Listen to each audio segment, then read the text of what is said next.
Pode Reviver! Seja bem-vindo a mais um episódio do Pode Reviver. E aqui você já sabe, né? A gente sempre está trazendo irmãos que trazem testemunhos de cura, de libertação, contam histórias, as suas experiências com o Senhor. Então, vai ser mais um episódio daqueles. Portanto, curta, comenta, compartilha bastante essa live, se inscreva no canal, assina o sininho das notificações, que é de praxe, né? E hoje a gente está trazendo a mãe de um dos nossos pastores, João Paulo Cachate, irmã Zefinha. Seja bem-vinda a mais um Pode Reviver. Amém. Obrigada. Eu queria já começar esse episódio perguntando da senhora como foi o seu encontro com Cristo. Se a senhora já nasceu num berço cristão, se não nasceu. Não nasci em berço cristão. Por sinal, assim, a minha família veio muito enraizada do catolicismo. Muito, meus pais, meus avós, meus bisavós. Lá na fazenda onde eu nasci tem uma igreja católica, uma igreja com imagens. A padroeira é uma Luzia da vida. E ali sempre tinha missa, terços, novenas. Então nós fomos criados assim, né? Todo mundo, se falasse em crente ali, era uma coisa horrível. Quando nós íamos passar por uma igreja evangélica, batista ou assembleia, minha mãe dizia para não pisarmos nem na calçada, porque ali era a igreja de bodes, que era assim conhecida, né? A senhora de qual interior? Eu sou interior de União dos Palmares. União dos Palmares, Alagoas. E era desse jeito, né? Crente pra gente, para meus pais, para toda a minha família, não se falava, não se comentava. Passava-se de longe. E naquele tempo, né, tinha muita aversão, né? Acho que, não sei se no interior da senhora era muita assembleia, né? Que tomava conta da parte evangélica, vamos dizer assim. E existiam, a gente ouve muitas histórias, né? De que as pessoas tinham muita aversão aos evangélicos naquela época. Tanto é que quando meu irmão, o primeiro que se converteu, que hoje ele já é pastor, né? Desde então, ele se converteu e após se converter, tinha uma praça ao lado da Igreja Batista e ele começou a pregar ali numa praça, num banco. Subia no banco, não convidava ninguém e começava a pregar. Isso em meados de que anos? Isso quando eu aceitei Jesus em 84. Não, foi antes, desculpem. Foi antes, bem antes. Eu ainda não tinha conhecido Jesus, não era, sou casada ainda. Então seu irmão foi o primeiro da família? Ele foi o primeiro da família e ele botou no coração, assim, uma meta com Cristo de ganhar-nos para Jesus. Eu e a minha irmã Madalena. Aí ele dizia, eu quero aquelas que estão no poder. Porque na época minha irmã era assessora do então presidente Fernando Collor de Mello. Eu quero aquela. Aí depois dizia, eu quero a outra comigo. Porque o marido é isso e assim. Ele disse que tinha uma meta de cima para poder chegar na cidade. Então, a partir do seu irmão, foi que Cristo entrou na sua família. Foi. O seu irmão ele foi para Cristo com quantos anos? Irmão, agora eu não sei. Fugiu, né? Ele era jovem, ele ainda era solteiro. Porque então era novo. Ele bebia muito, ele bebia, ele era agressivo e também asmático. Aí vizinho à minha casa tinha um pastor batista e ele evangelizava o meu irmão. Ele evangelizou muito porque meu irmão, quando chegava em casa bêbado, ele muito valente, ele chegava agressivo com a gente, principalmente comigo, que eu era mais velha do que ele, sou. Aí o pastor, vendo isso, levou para a igreja e ele aceitou Jesus. Na igreja batista, é uma igreja pentecostal, batista pentecostal renovada. E quando meus pais ficaram sabendo que ele tinha aceitado Jesus, que inclusive foi eu que o denunciei. Eu o denunciei para meus pais que ele tinha aceitado Jesus. Lá meu avô mandou expulsá-lo. De casa? De casa e da fazenda. Minha mãe deu dinheiro, ele foi embora para São Paulo, porque não podia ficar. Era uma vergonha para a família. Era uma vergonha para a família, era uma agressão, uma decepção. Atingir as imagens de escultura era uma agressão para eles. Então, eu imagino que o seu irmão também ele já era um pregador. Era. Era incisivo, ganhador de almas, só vivia em montes. E foi assim que ele nos ganhou para Jesus. Eu e a minha irmã Madalena. E hoje nós temos ele que é pastor, temos mais pastores da Assembleia de Deus, pastor Ricardo lá da AD Milagre, e 2 presbíteros da Assembleia de Deus de Atiuca. E nesse mundão afora tem muitos crentes. E agora o filhão, né? E agora meu filho, né? Uma surpresa muito grande. Uma surpresa, sabe, irmão, que para mim não foi tanto. Porque era uma promessa tão viva na minha vida, no meu espírito. Era uma promessa tão marcante. Quando Deus falou comigo que tinha uma grande obra com João Paulo, que aquilo eu já vivenciava antes do real. Tá entendendo? Você já mentalizava que aquilo ali já era real, né? Já mentalizava. Quando ele tinha 7 anos de idade, que meu marido já havia morrido aí, então nós íamos muito para Brasília, porque o luto da gente, a gente passou muito lá. E numa noite de Ano Novo, havia a celebração do Ano Novo, e em seguida tinha uma festa na Assembleia de Deus de Brasília, de lá da L2 Sul. E quando terminou isso, veio um rapazinho de longe, um jovem, mas muito usado por Deus. E eu segurando na mão de João Paulo, ele tinha 7 anos e poucos meses. Que o pai dele, quando morreu, ele tinha menos de 7. E aí, aquele rapaz se direcionava a mim, e usado por Deus, ele botava a mão na cabeça do João Paulo e profetizava que Deus tinha uma grande obra.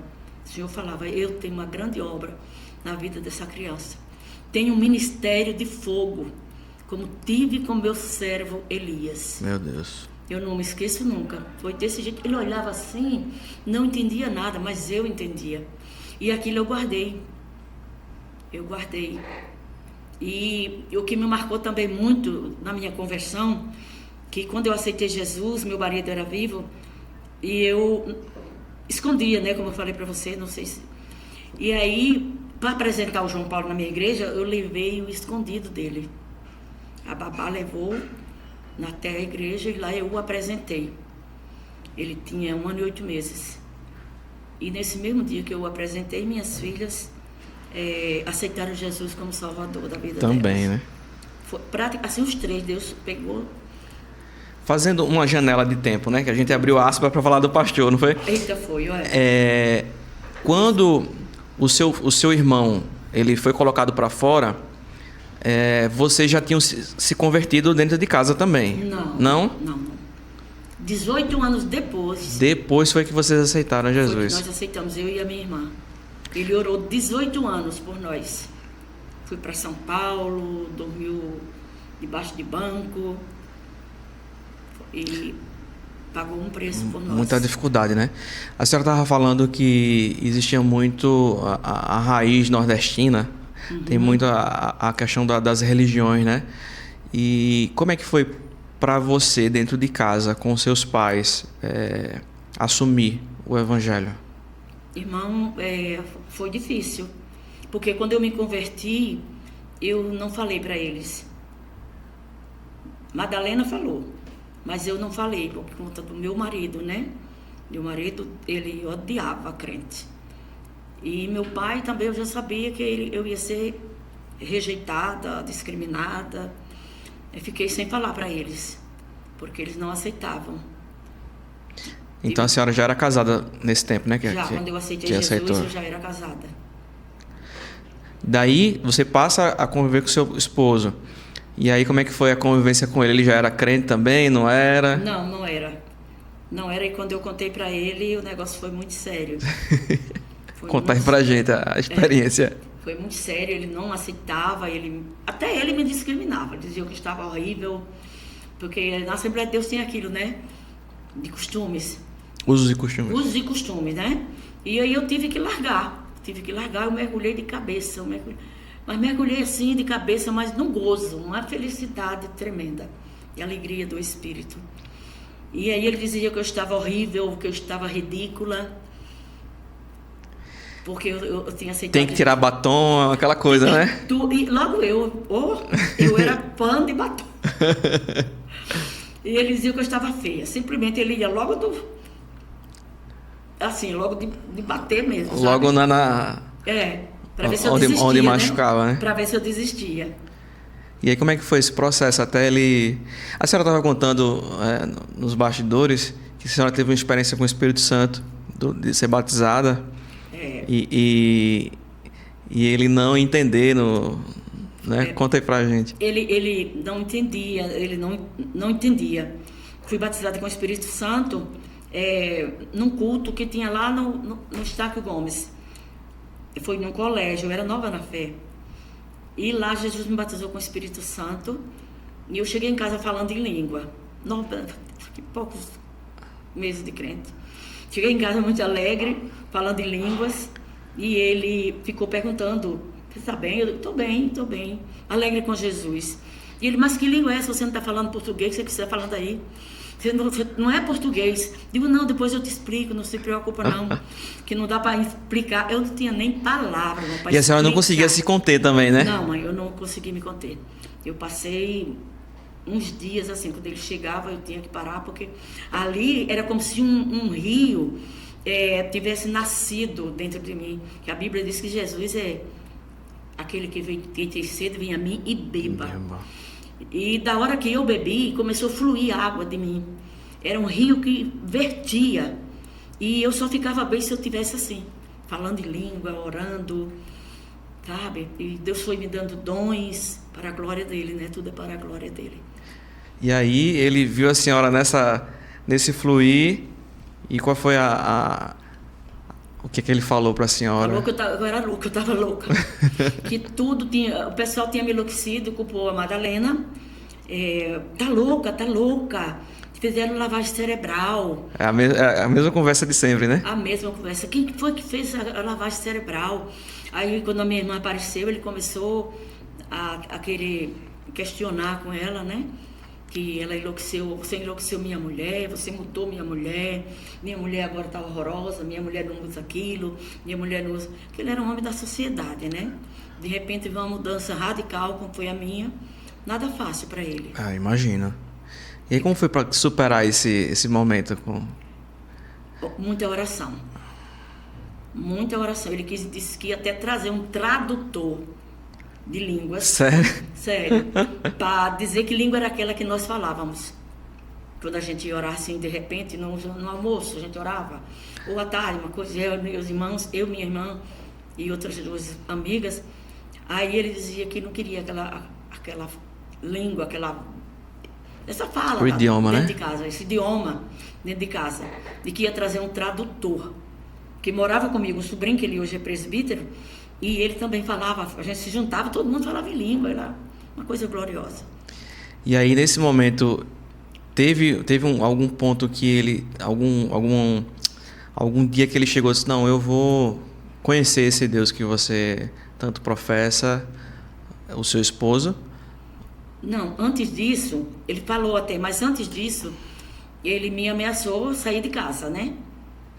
Ele sair de casa. Fazer uma troca, ou ele ou Jesus. Ele se mandou impor. Meu Jesus. Se impôs. E disse que eu estava ridícula e que ele tinha uma proposta para mim. Que proposta? Aí ele disse: você vai ter que escolher, ou eu ou o seu Jesus, o seu. Porque de hoje em diante eu não fico mais com você. Aí eu estava com muito medo. Ele disse que ia embora para a casa de praia, que nós tínhamos uma casa de praia, e ele ia embora se eu não decidisse deixar Jesus. E quando ele falava isso, de repente, Deus me deu uma visão muito linda. Ele com a mala, o carro na porta, o motorista, que na época ele era procurador-geral do município, e eu já querendo chorar, né? 3 filhos, ele ia embora por nada, não tinha o que dizer. Tinha quanto tempo de casado já nessa época? Eu já tinha o João Paulo, já tinha a Cláudia, o João Paulo tinha 6, não, João Paulo tinha 4 anos. 4 anos. A Bruna tinha 8,5 e a Claudinha 12,5, que era de 4 em 4 anos. E eu com meus 3 filhos, ficar sem marido por conta do evangelho, para mim não seria fácil. Mas eu disse, se você quer ir, pode ir, eu fico com Jesus. E foi aí que Deus me deu uma visão belíssima. Eu vi o teto romper e dali apareceu um ser de branco. E só aquela visão rapidíssima, eu me decidi, pode ir embora. Já teve a convicção ali, né? Que ali foi uma essa convicção era muito grande, foi uma presença muito linda. Ele não viu, ele não sabia por quê, que eu estava ali já chorando. Mas no outro dia que eu me levantei, para minha surpresa, ele estava deitado no sofá. Não chegou aí. E eu perguntei para ele o que ia acontecer. Ele disse, não estou incomodado. Não estou incomodado. Aí, né, eu agradeci a Deus pela mudança de pensamento dele, né? Mas aí ele ficou sempre questionando, né? Sempre se impondo. Não me deixava ir para a igreja, não me deixava ir para a escola dominical, não queria que eu levasse as meninas. Absolutamente nada de igreja. Ele permaneceu, mas mesmo assim se manteve reticente. Aí, com 3 anos, quando eu tinha 4 anos de evangélica, um dia ele me surpreendeu. Ele saiu do fórum, foi para casa e me chamou e disse, eu estou passando muito mal. Você larga tudo aí, vem fazer uma oração por mim. Meu Deus. Ele já tinha confessado a Jesus em Brasília com o pastor Fanini, um pastor batista muito famoso, muito famoso. Mas ele deixou tudo e não deixou o cigarro. Aí quando ele disse, eu estou passando muito mal, venha orar por mim.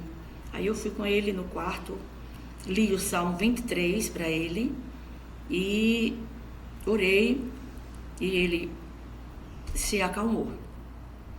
E dali eu tive convicção da mudança dele, que ele havia abraçado o Evangelho.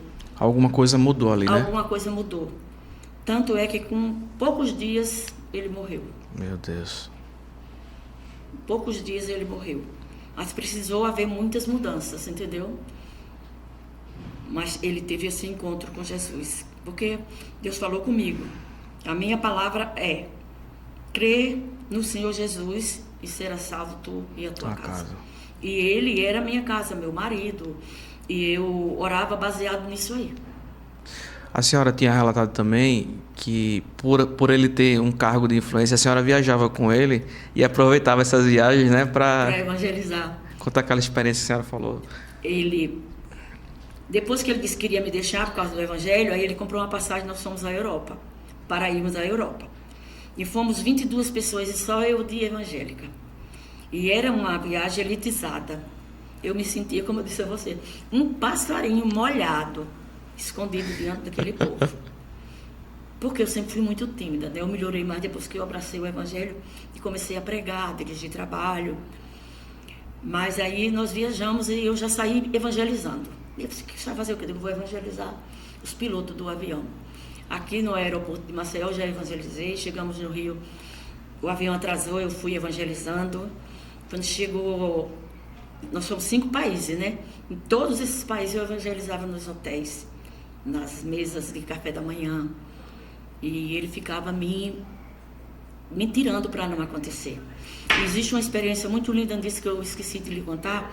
Quando nós chegamos na Itália, todo mundo ia ver o Papa João Paulo II. E você vai? Eu digo, não, você vai só. Eu não posso negar minha fé. Você tenha cuidado, senão vou lhe matar aqui como mataram os apóstolos. Eu disse, se for assim que Deus queira, você vai, eu não vou. E o que é que eu vou ficar fazendo? Eu vou ficar aqui. Fico numa coluna aí, alguma coisa. E aí, quando chegou lá na Itália, que foi o mais difícil, o rapaz da empresa, ele escolheu velhinhas que tinham senhorinhas. E para cada casal cuidar de 2 ou de 1. E nós ficamos com 2 senhorinhas. Uma era dona da cerâmica Sacramento, que é uma mulher muito rica, de sociedade. Eu tomei conta dela. E ela muito católica. Aí quando foi um dia, a gente tomava conta mesmo de café, esperar ela tomar banho. Era italiana ela? Não, ela era daqui. Isso aconteceu no hotel da Itália. Ah, certo. Entendeu? Foi com a comissão, então? Foi, ela ia conosco e a gente tomava conta dela. Uhum.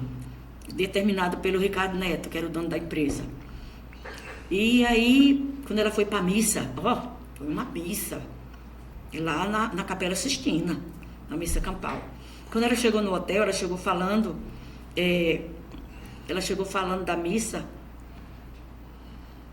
e se dirigiu para o meu marido. E era a ocasião que Deus criava para mim. Olha, doutor Humberto, a missa foi em latim. A missa foi assim.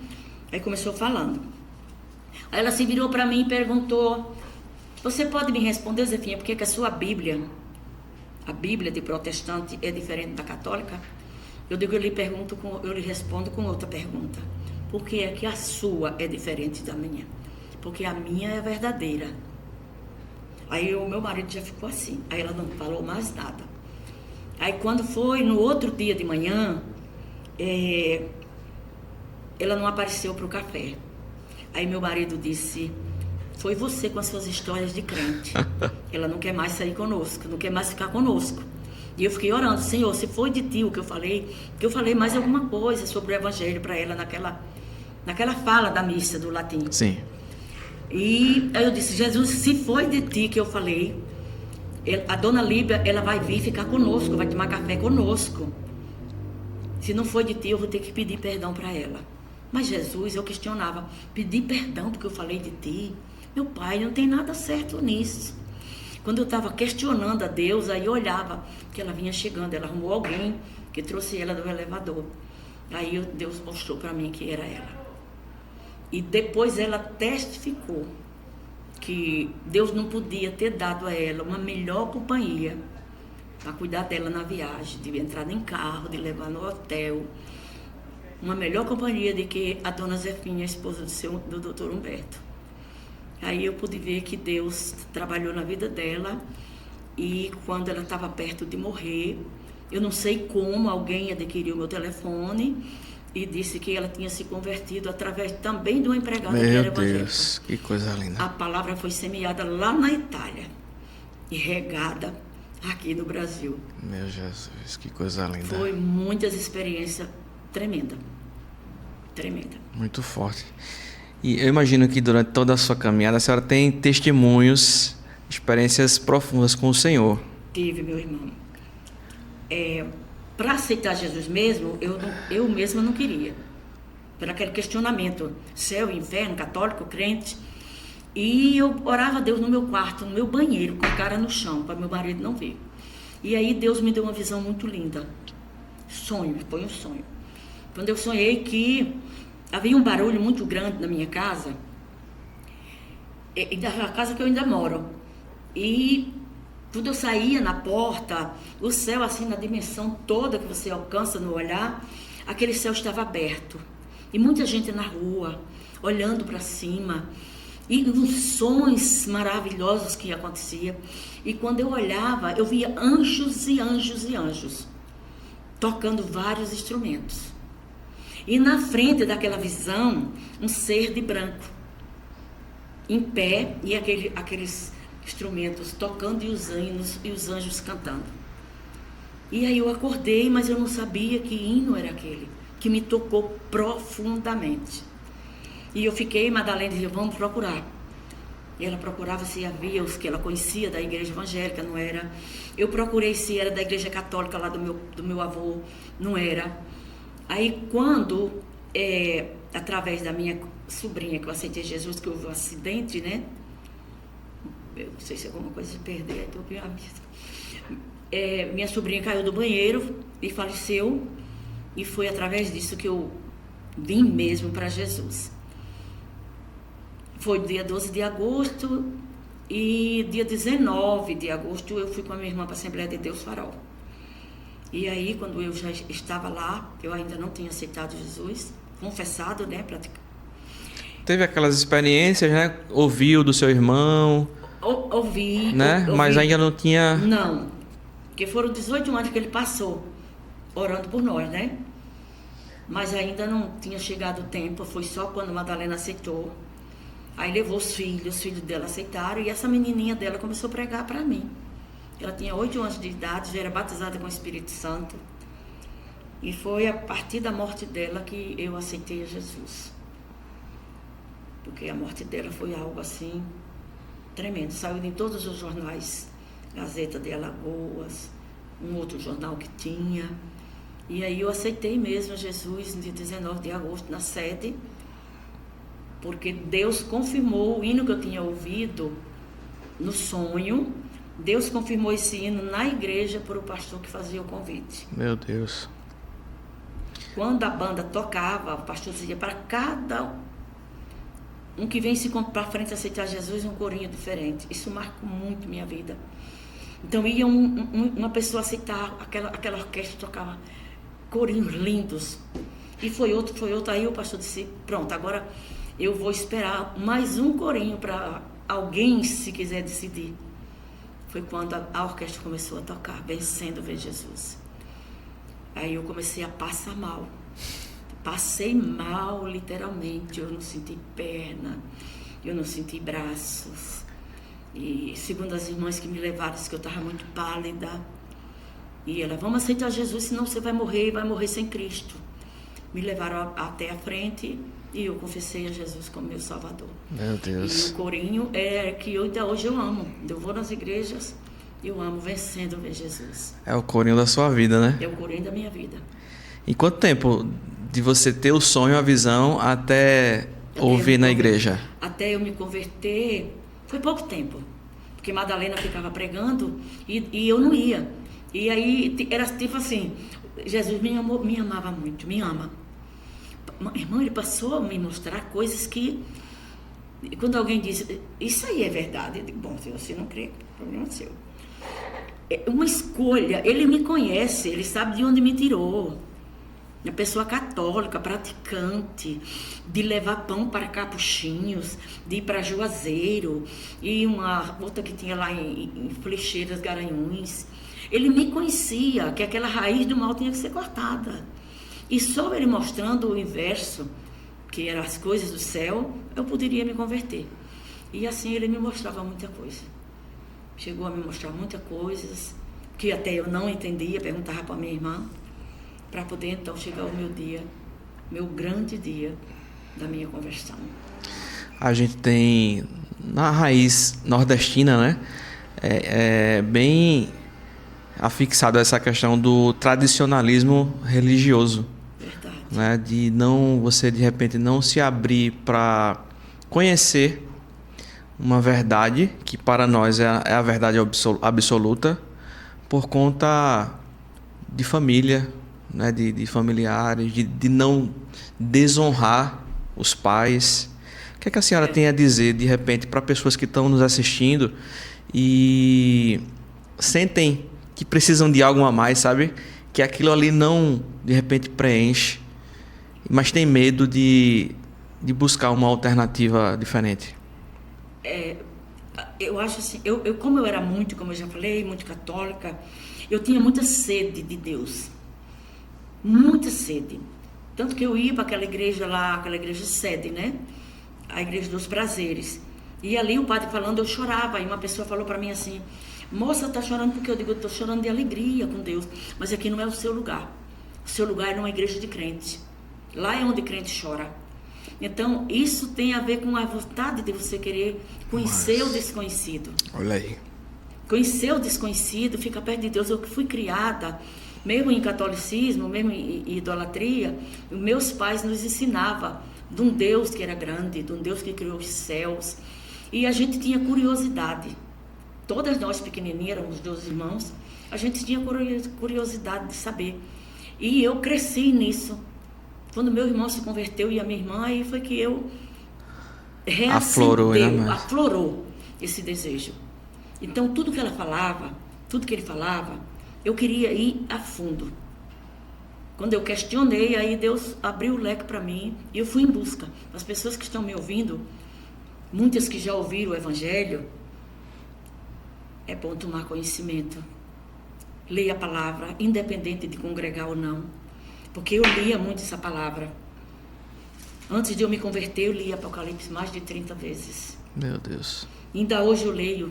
É o livro que eu mais leio da Bíblia. Acho que eu já li umas 60 vezes. Diferente, porque geralmente o pessoal não tem um pouquinho... não gosta, né? Não entende. Mas eu acho que era no profundo ali da revelação que Deus queria falar comigo. Porque eu sempre tive muita sede de saber como era o céu. Para que ser crente? Aí o povo é para morar no céu, é para conhecer Jesus. Enquanto o povo nos recriminava, dizendo que era a lei de Moisés, Jesus queria nos revelar o céu aonde ele foi um dia e disse: vou preparar moradas. Não se turbe o vosso coração, mas credes em Deus e também em mim, porque na casa de meu pai há muitas moradas. É isso que eu, sem entender que essa palavra já me levava a querer conhecer. E é muito gratificante para quem quer ler a palavra, seguir quem ensinou o evangelho, porque alguém prega. A maioria das pessoas já ouviram alguém pregar, já ouviram o culto, já ouviram no rádio, já leram o livro, já viram o podcast. Então, essas pessoas que vê e não tomam um passo, dê um passo à frente. Dê um passo à frente, não tem de que se arrepender. Só vai agradecer. Como eu pensei, meu Deus, quantos anos eu perdi? Eu aceitei Jesus com 38 anos de idade. Eu perdi meus 38 anos. Até vou lá para pequenininha. Porque depois que eu conheci esse Jesus, essa palavra, é sem explicação. É sem explicação. E você leva outras pessoas a aceitar. Você conduz outra pessoa a conhecer. É muito lindo. A senhora falando, eu estava rememorando assim, desde criança também, eu sempre tive uma curiosidade pela verdade. Eu sempre fui uma criança muito curiosa. Por que a gente vê o mundo? O que é que eu vim fazer aqui? Eu fiz essa mesma pergunta. Quais são, quem é Deus? Quem criou Deus, né? Essa pergunta que a criança vai... Quem criou Deus? E eu sempre cresci com isso, irmã Zefinha. Sempre cresci buscando... Tive minhas buscas pessoais, assim, nas religiões. Mas quando eu cheguei no Evangelho... Porque é aquela coisa... Você abraça aquilo que você experimenta e você sente que aquilo ali é real. Eu acho que muitas pessoas hoje no mundo, elas querem a receita do fácil. Elas querem um resultado. Ore isso para que Deus lhe dê isso. E Deus dá, mas não é só isso. Não é só isso. E o que falta, acho que realmente o que falta é essa busca pela verdade. Porque as pessoas não têm tempo para gastar com Deus. É verdade. Orando, buscando. O que a senhora poderia dizer para a geração atual que tão entretida, né? Com tantas coisas na internet, celular, e não tem tempo para Deus? É que estão perdendo o viver real. Estão perdendo a oportunidade de se aprofundar. Porque o maior conhecimento, vamos para o estudo, não também é bom o estudo, mas não é como você conhecer a Cristo. As coisas andam juntas, conhecimento intelectual, mas essas crianças que estão perdidas no Evangelho, nos celulares, em livros, em histórias, que só traz prejuízo para eles, ainda criança, os filhos que estão sob o domínio dos pais, os pais que deveriam ser mais atentos, e os adolescentes em si buscar a Deus.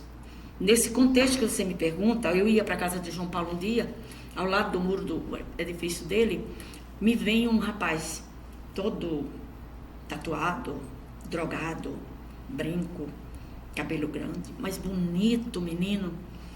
E eu parei e perguntei para ele se eu podia dar um abraço nele. Aí ele se assustou. Aí eu disse: eu posso te abraçar, meu filho? Disse: pode. Como é seu nome? Aí ele falou o nome dele. Aí eu comecei a falar de Jesus para ele, preguei o evangelho, ele começou a chorar. Perguntei para ele se ele queria Jesus como seu salvador. Ele aceitou, confessou. Eu orei na rua por ele. Aí ele disse: agora a senhora vai me dever outro abraço, porque ninguém me abraça. Começou a chorar. O povo olha a gente e rejeita. O povo olha e não dá valor. E eu percebi que aquele rapaz, ele não era uma pessoa, sabe, de baixo nível social. Má. E nem má, porque ele estava drogado. Mas Deus revela que aquela pessoa é incapaz diante da presença que está em nós.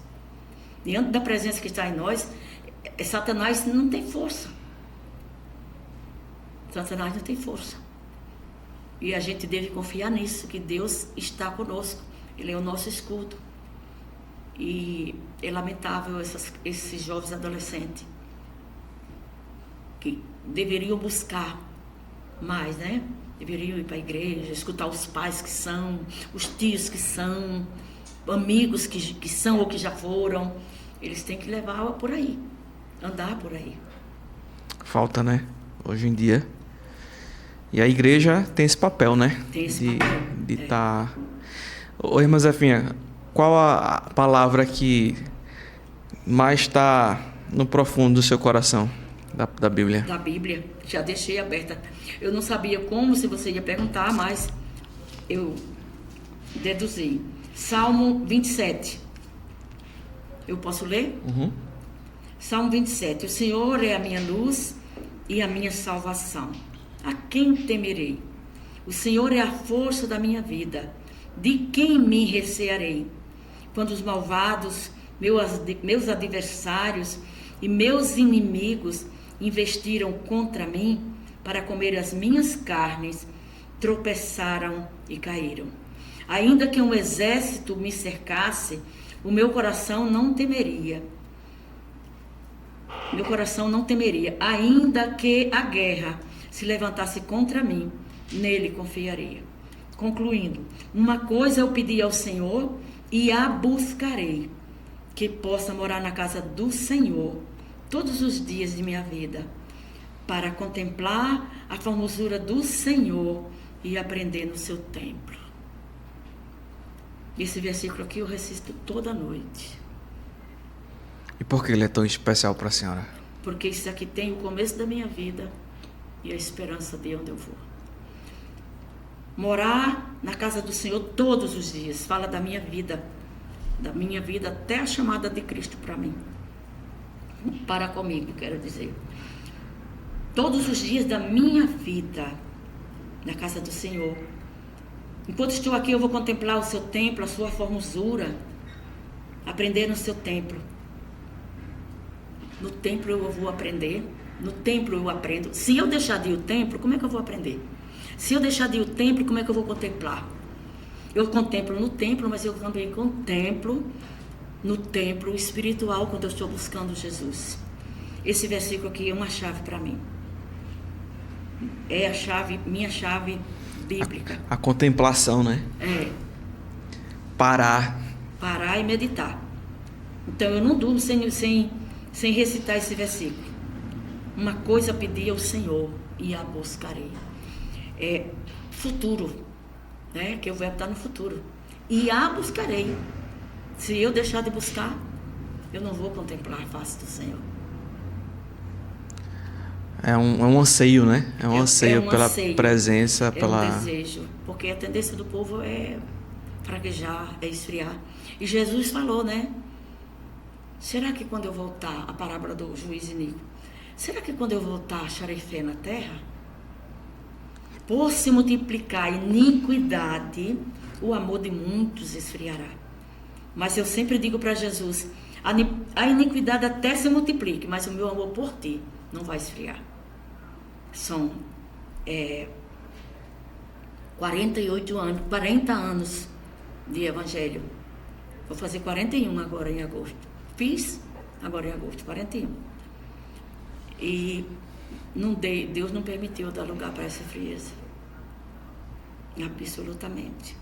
Mas, Zefinha, e é muito do que a gente vê, né? Pessoas inconstantes na presença do Senhor, né? Passar uma temporada indo para a igreja, buscando, aí, de repente, cadê aquele irmão? Sumiu.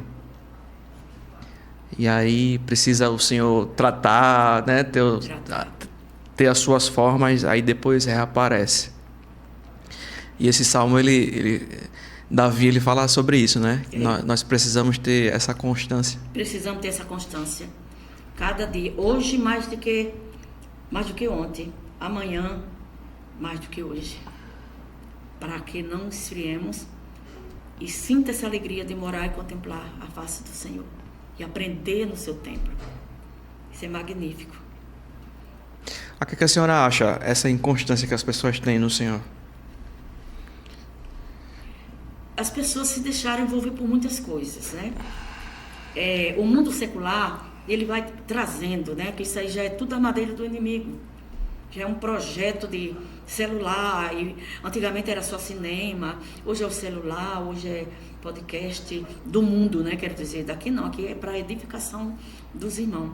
Coisas que aparecem, muitas coisas, e outros se deixam e vão para as drogas, tomam caminhos errantes. Aí eles vão se deixando esfriar. Mas se um viciado, ou como é que a gente chama no nome mais suave, um dependente, se ele tivesse condições ou alguém trouxesse para ele, dele ler um versículo de noite, mesmo sem sair do caminho errado que está, ele despertaria, ou despertará, quero dizer, mais cedo ou mais tarde. Essa busca virá.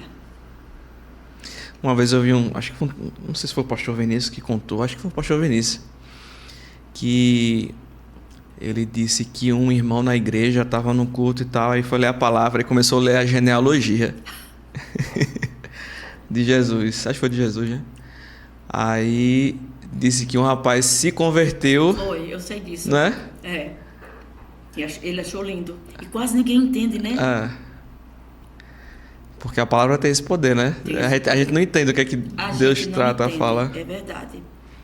É verdade, meu irmão. Eu posso falar algo ainda da viagem? Pode. Quando nós, antes de irmos para Roma, nós ficamos em Veneza. E à noite eles disseram, olha, uma programação, cada um vai para onde quiser. Aí, meu marido, muito esperto, nós vamos andando. Era perto da igreja de São Marcos. E Veneza é tudo água, né? A gente atravessava por gôndola. E saímos até a igreja de São Marcos. Ficamos ali, olhamos as coisas bonitas e tal. De repente passou a hora. Tínhamos que voltar para casa. Para o hotel. E a gente não sabia onde era o hotel. Não sabíamos onde era o hotel. Falava, ninguém entendia a gente, nem a gente entendia eles. E começamos a ficar apavorados. Meu marido, então, ficou apavoradíssimo. E agora, como é que vai ser? A gente não entende o que eles falam. Eles não nos entendem. E agora você vai orar para seu Deus. Você não disse que ele pode? Você não disse que ele ouve? Frio de morrer. Nós não estávamos preparados para aquele ponto de frio. Era 5 abaixo de 0. Meu Jesus. E ele disse, agora você ora, porque eu estou tremendo de frio. Ora seu Deus, você não disse que ele responde? Que ele pode? E aí eu fiz uma oração. Ali, eles passando, o povo, naqueles bequinhos, era bequinho, é um labirinto. E eu fiz uma oração, aí eu lembrei que na minha bolsa tinha um cartão do hotel. Aí eu peguei aquele cartão, mostrei para um homem que ia passando, e ele olhou assim, aí tinha uma bandeira no hotel. Aí ele mostrou, olhou aqui e mostrou. Quando eu olhei, era o nome do hotel. Nós estávamos em cima do hotel. Meu Deus. Mas só para ele saber, o meu marido, que Deus responde, foi necessário isso aí. E foi imediato. Coisa mais linda do mundo. Deus faz assim, né? Eu não esqueço essas experiências, irmão. Eu tenho que escrever. Alguém disse que eu vou ter que escrever. Um livrozinho. Para deixar para meus filhos um legado. Deixar o legado. E edifica, né, irmã? Edifica. Quando a gente ouve o que Jesus fez através das nossas vidas, da vida dos irmãos, dá uma reanimada. A senhora está falando aí, eu já tô... Cheguei aqui meio cansado e agora já deu uma reanimada. A senhora tem mais alguma experiência assim impactante que a senhora vivenciou com o Senhor? Eu tenho, irmão. Olha, eu tenho uma de cura, 2 de cura. Eu fui um médico ortopedista e ele me passou 2 remédios. E esses 2 remédios me fizeram em mim uma alergia medicamentosa. meu esôfago ficou mais de 90% cortado. Refluxo, né? Não, foi Não? corte da alergia. Sim. Ficou traçado. A endoscopia mostrava. Nem água eu bebia. Não conseguia beber. Era muita dor. Aí eu fui no médico, ele me internou, mostrou, fez o exame, me internou. E aí quando eu cheguei lá naquele hospital, fiquei 10 dias internada, tomando soro. Eu não comia. Meu alimento era só soro. Todo mundo ali comia, mas eu não comia, era no soro. E o médico era bem simpático, dizia: tia, a resposta da sua cura é a senhora comer. Mas eu não consigo, ele até trazia, mas eu não comia. Naquele quarto ali que eu estava, tinha uma mulher católica, ela levou uma santinha e colocou assim na mesinha dela. Ela dizia que aquela santa veio de Portugal, que era dourada de ouro. E quando eu estava ali doente, mas não era muita dor. Aí de noite, eu tive a visita de um ser demoníaco. Chegou assim na porta do banheiro e ficou. Falou para mim: eu vou te matar. Eu fiz para te matar. E quando eu olhei, aquele homem era um gigante da cor dessa parede. Escura assim, dessa cor aí. E eu temi. Mas eu orei ao Espírito Santo. Espírito Santo, o que é que eu faço? Aí ele disse: só estende as mãos, que eu vou agir. Aí eu estendi as mãos, aí houve um barulho. Tipo assim, sumiu. Quando aquilo sumiu, pela porta, eu vi que ele saía pela porta da entrada, da enfermaria. Aí houve um baque. Foi a santa daquela mulher, caiu e quebrou. Meu Deus. Aí ela veio para mim: a senhora quebrou minha santa? Eu digo: não, a sua santa não se protege. Como é que um santo se quebra? Aí ela ficou assim, mas saiu me agradecendo, orei por ela. Pegou o meu contato, eu peguei o dela e ela agradecendo pela evangelização que eu fiz. Mas aí, irmão, eu fiquei lá, porque eu não tinha alta, que eu não comia. E eu estava agendada para pregar uns 15 dias, 10 dias eu fiquei, 12 dias depois, faltava 2 dias para eu ir pregar. Lá no Benedito Bentes, lá para longe. E eu mandei dizer ao pastor que eu não podia pregar, que eu estava com problema de esôfago, eu não estava comendo, eu estava muito fraca e eu não podia comparecer e tal. Aí ele disse: mas a senhora venha, vai ficar sentadinha, vai ouvir a palavra, fica aqui sentadinha conosco. E assim eu pedi alta ao doutor. Ele disse: mas não pode, a senhora não está boa. Eu digo: mas eu quero ir. A senhora assina? Eu digo: assino. Se quiser, eu chamo meus filhos para eles assinarem. Aí o doutor me liberou. No dia da pregação eu fui para lá. Quando eu estou sentada lá e não vejo ninguém para pregar. Aí daqui a pouco ele disse: agora vamos ouvir a mensagem pela irmã Zefinha. Aí eu olhei assim para ele, aí ele falou: olha, irmã Zefinha, aqui está água de coco, uma jarra e o copo. Vai falando devagarinho e vai tomando água de coco. E assim eu comecei a pregar. E aí dava sede, eu tomava água de coco. Tomando água de coco até que eu vi aquela jarra descer. E eu tomei água de coco, não senti dores. E para a glória de Deus, eu saí curada daquela igreja. Fiz outros exames, não tinha mais nada. Meu esôfago estava limpo. Limpo, como se nada tivesse acontecido. Glória a Deus. Uma cura. E de noite ele ainda fez assim, um caminhão, tipo com microfone, uma escada para subir. E a pregação era na rua. Era uma pregação evangelística. E aí eu ainda preguei em cima desse caminhão. Para confirmar a minha cura. De brinde, né? De brinde. Porque tudo que a gente faz para Jesus não é nada, ele não diz, né? É. Por mais que a gente faça, serve inúteis e fiéis. Servos inúteis e infiéis. Tinha que fazer muito mais. Amém, minha irmã. Irmã, se deixar, a gente fica aqui contando histórias. Meu Deus, irmão, vai dar uma hora. Tá ligado, né? Não, tá ligado. Tá. Oh, Jesus. Irmã Zefinha, a senhora quer dizer alguma coisa para quem está em casa? Deixar uma palavra, uma mensagem? Sim. Eu quero dizer que eu andei no meu mundo de catolicismo 38 anos. E depois que eu conheci a Cristo, é uma alegria sem fim. Cada dia uma diferença de viver. cada dia uma alegria, uma presença. É uma presença ao deitar e ao levantar. Quando eu posso dizer deitei, dormi e acordei, porque o Senhor me sustentou. Então, o meu recado aqui é para quem nos ouve nessa tarde. Se você puder visitar uma igreja evangélica, se você receber um convite de alguém que é evangélico, não desista, não rejeite, vá a uma igreja, ouça a palavra, tome uma decisão por Cristo, porque é maravilhoso. E lembrando ainda, Ele vai voltar e temos que estar preparados para esse evangelho. Então aceite quando alguém lhe convidar para viver uma nova vida, uma nova experiência, como eu vivi até hoje. 40 anos e nada é de tristeza, nada é de desânimo. Com Cristo, sempre com Cristo. Que Deus nos abençoe em nome de Jesus. Amém. Amém.